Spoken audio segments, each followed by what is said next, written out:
किसी ने सही ही कहा है दोस्तों, अगर जिंदगी में कुछ पाना है तो अपने तरीके बदलो, इरादे नहीं। नमस्कार दोस्तों, मैं मीना, आप देख रहे हैं मन ऑफ स्टोक। दोस्तों, ये छोटी सी कहानी है जो हमको बहुत बड़ी सीख दे देती है। कहानी है एक व्यक्ति की जो कि पत्थर तोड़ा करता था, पहाड़ पर जाकर पत्थर तोड़ा करता था। पत्थर तोड़ते तोड़ते काफी वर्ष गुजर गए। एक दिन पत्थर तोड़ते तोड़ते उसने सोचा कि ऐसे क्या मेरी जिंदगी पूरी ऐसे ही पत्थर तोड़ने में ही गुजर जाएगी? नहीं, मुझे कुछ और करना चाहिए, कुछ बड़ा बनना है मुझे। ये ऐसे ही पत्थर तोड़ने वाला नहीं बनना है मुझे। यही सोचते सोचते अब वो दुखी रहने लगा। ना तो उसको रात में नींद आती थी, ना खाना भाता था। ऐसे ही दिन गुजर रहे थे। एक दिन वो सो रहा था। सोते सोते वो सपना देखता है कि वो पत्थर तोड़ने जाता है। रास्ते में उसे एक बड़ा सा घर दिखाई देता है, एक बंगला दिखाई देता है, बहुत बड़ा सा। वो उस बंगले को देखता है, निहारता रहता है। बहुत अच्छा लगता है उसे वो बंगला। वो सोचता है कि जिंदगी में कुछ किया ना किया, मुझे ये बंगला खरीदना है। कुछ भी करके मुझे ये बंगला जरूर खरीदना है। बस वो देख ही रहा था बंगले को, इतने में ही उधर से एक व्यक्ति गुजरता है और उसके पीछे भीड़ थी, लोगों का सैलाब था। उसके गले में बहुत सारी मालाएं पहनाए रखी थी। अब वो देखता है, यार इस व्यक्ति के गले में इतनी मालाएं हैं, इसके पीछे इतनी भीड़ है, इस बंगले से बड़ा तो ये व्यक्ति है, इसके पीछे इतनी भीड़ जो है, शायद वो कोई राजनेता था। अब वो व्यक्ति सोचता है कि नहीं, मुझे तो राजनेता बनना है, उस बड़े बंगले से भी बड़ा बनना है। ठीक है, राजनेता के बनने की सोच लेता है। तभी वो देखता है कि वो बंगले को और राजनेता को देखते देखते पसीने में लथपथ था, क्योंकि बहुत कड़ी गर्मी थी। वो आसमान की तरफ नजर उठा के देखता है। आसमान में सिर के ऊपर सूरज था। फिर वो सूरज को देख के सोचता है कि यार, ये सूरज हमसे कितनी ऊपर है, फिर भी ये हमें कितनी गर्मी देता है, और सबको, किसी एक को नहीं। ये सोच के अब उसके मन में आता है कि नहीं, मुझे राजनेता नहीं, मुझे तो सूरज बनना है।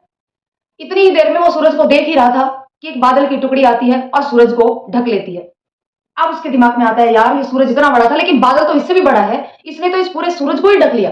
नहीं, मुझे तो सूरज नहीं, बादल बनना है। अब वो बादल को देख ही रहा था, इतने में ही एक हवा का झोंका आया और उस बादल को उड़ा के ले गया। अब वो सोचता है, यार इस बादल से बड़ा तो ये हवा का झोंका था जो इस बादल को उड़ा के ले गया। तो मुझे बादल नहीं बनना, मुझे हवा बननी है। देखते ही देखते हवा का एक और झोंका आया और पहाड़ से टकराकर उसकी दिशा बदल गई। अब वो आश्चर्यचकित होकर देखता है, अरे यार, इस हवा से भी ज्यादा ताकतवर तो ये पर्वत है, पहाड़ है। हवा की रुख बदल दी इस पर्वत ने, जबकि खुद ये टस से मस तक नहीं हुआ। अब वो सोचता है, नहीं, मुझे हवा नहीं बनना, मुझे तो ये पहाड़ बनना है, जो कि हवा से, बाकी सब चीजों से अटल है, इसको कोई हिला तक नहीं सकता। इतने में ही उसे सपने में ही दिखाई देता है कि एक छोटा सा व्यक्ति आता है, हाथ में छेनी और हथौड़ी लिए, और आकर के उस पहाड़ को तोड़ने लगता है।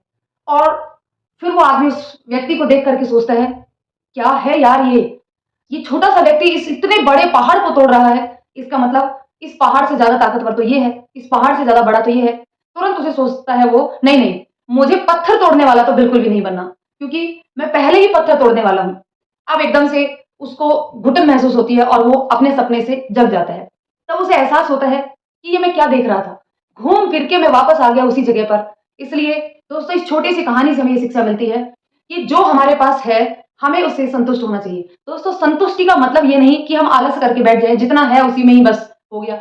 नहीं, हमें उससे आगे की सोचनी चाहिए, लेकिन उसके लिए चिंतित नहीं होना चाहिए। दोस्तों, चिंता और चिता दोनों समान होती है। चिंतन अलग चीज है, चिंता अलग चीज है। हमें आगे बढ़ने के लिए चिंतन करना चाहिए, चिंता नहीं।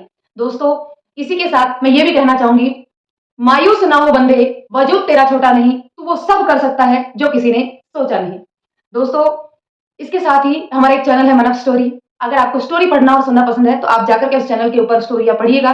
पसंद आए तो उस चैनल को भी सब्सक्राइब कीजिए। और यदि इस कहानी ने आपको कुछ भी सिखाया हो, थोड़ी सी भी शिक्षा दी हो, तो इस कहानी को लाइक कर दीजिए, इस वीडियो को लाइक कर दीजिए, इस चैनल को सब्सक्राइब कर दीजिए, और साथ ही साथ बेल आइकन को भी प्रेस कर लीजिए, ताकि आने वाली हर मोटिवेशनल स्टोरी का नोटिफिकेशन आप तक पहुंच जाए। धन्यवाद दोस्तों।